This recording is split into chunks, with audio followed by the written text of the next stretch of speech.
कहानी की शुरुआत में हम हेक्टर नाम के एक आदमी को देखते हैं जो कि एक टैलेंट शो पे अपना परफॉर्मेंस दे रहा था, लेकिन उसका परफॉर्मेंस लोगों को पसंद नहीं आता। इसीलिए हेक्टर को वहां से भगा दिया जाता है। जिसके बाद वो एक पेट शॉप में आता है क्योंकि अब वो अपने लिए एक पेट खरीदना चाहता था।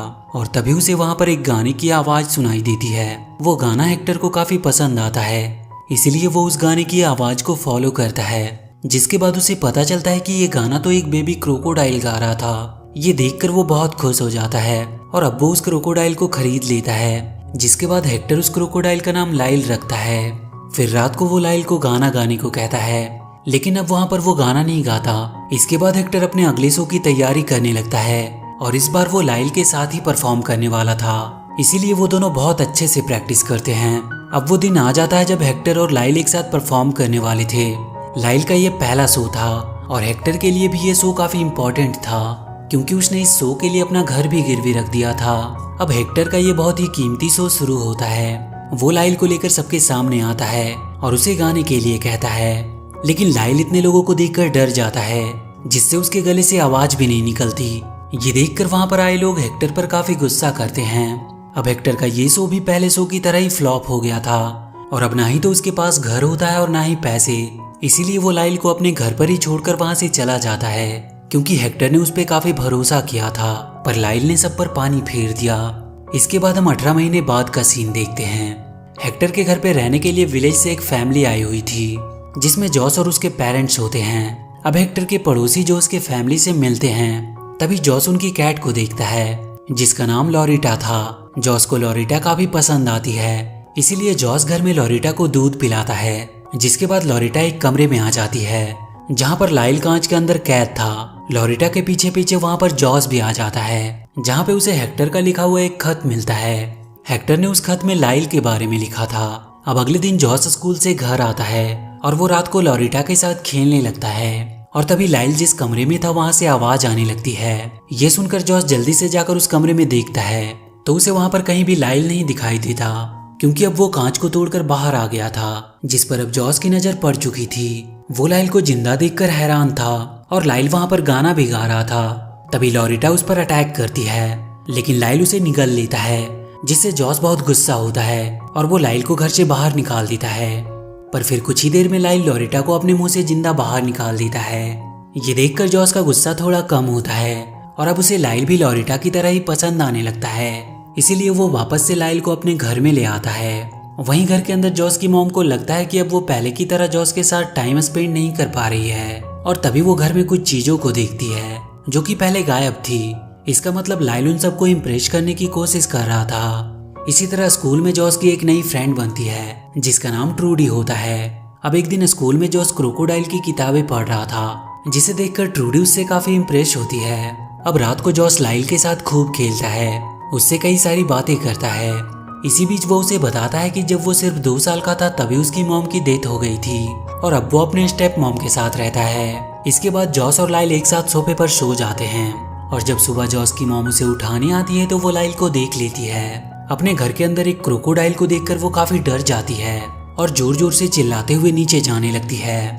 जॉस किसी तरह अपनी मॉम को संभालने की कोशिश करता है, लेकिन उसकी मॉम लाइल को देखकर इतना डर गई थी कि अब उन्हें कुछ और समझ नहीं आ रहा था। लेकिन तभी लाइल एक बहुत ही प्यारा सा गाना गाने लगता है और जैसे ही उसकी मॉम ये गाना सुनती है तो वो शांत हो जाती है। जिसके बाद लाइल उसकी मॉम को और इम्प्रेस करने के लिए उसका मनपसंद गाना गाने लगता है और ये सुनकर तो जॉस की मॉम पूरी तरह से शांत हो जाती है क्योंकि अब उसे पता चल गया था कि लाइल से उन्हें कोई भी खतरा नहीं और इसीलिए वो प्रॉमिस करती है कि लाइल के बारे में वो बाहर किसी को भी नहीं बताएगी। अब उसके गानों को सुनकर जॉस की मॉम बहुत खुश रहने लगी थी और जब उसके डैड ये नोटिस करते हैं तो वो उससे उसकी खुशी का राज पूछते हैं। तो उसकी मॉम अब लाइल के बारे में जॉस के डैड को बताने का सोचती है और अगली ही सुबह वो जॉस के डैड को लाइल से मिलवाती है, लेकिन उनका भी रिएक्शन वही था जो पहले जॉस की मॉम का था। जॉस के डैड अपनी वाइफ और बेटे को वहां से भागने को कहते हैं, मगर वो दोनों उन्हें समझाने की कोशिश कर रहे थे। पर तभी वहां पर हेक्टर आ जाता है जो आते ही लाइल को आवाज देकर बाहर बुलाता है, लेकिन लाइल उससे नाराज था क्योंकि वो उसे अकेला छोड़कर यहाँ से चला गया था। लेकिन हेक्टर उसके साथ डांस करके किसी तरह उसे मना लेता है। अब एक बार फिर से लाइल हेक्टर के पास आ गया था जिससे वो काफी खुश था। इसके बाद हेक्टर जॉस के डैड को एक डॉक्यूमेंट दिखाता है जिससे वो अपने घर में 15 दिनों के लिए रह सकता था। इस बात से जॉस के डैड को काफी गुस्सा आता है, मगर वो हेक्टर को वहाँ पर रहने से रोक भी नहीं सकता था। अब रात को हम जॉस के डैड को देखते हैं, जो कि काफी परेशान थे क्योंकि वो एक टीचर हैं, लेकिन स्कूल में उनसे कोई भी स्टूडेंट कंट्रोल नहीं होता और इसी बात से वो काफी परेशान रहते थे।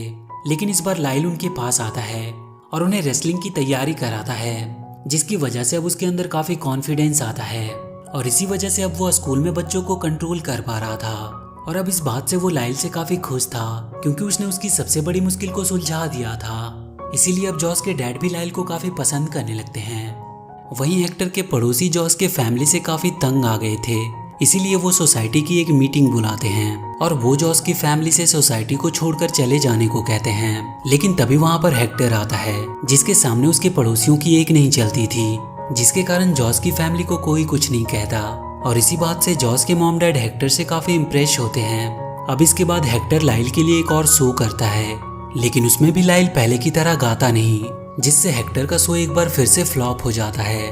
पर तभी वहाँ पर एनिमल पकड़ने वाले ऑफिसर आते हैं और वो लाइल को पकड़कर अपने साथ ले जाते हैं। दरअसल उन ऑफिसर्स को किसी ने लाइल के बारे में इन्फॉर्म किया था और इसी वजह से वो ऑफिसर वहाँ पर आए थे। अब लाइल को एक जू में लाया जाता है और उसे वो वहाँ पर कैद कर देते हैं। जॉस अपनी फैमिली को लेकर जू में लाइल से मिलने आता है क्योंकि वो लोग लाइल को काफी मिस कर रहे थे, लेकिन वहाँ पर वो लोग ज्यादा देर तक रुक नहीं सकते थे और इसीलिए उन्हें वहाँ से जाना पड़ता है। उनके जाने से लाइल काफी दुखी था।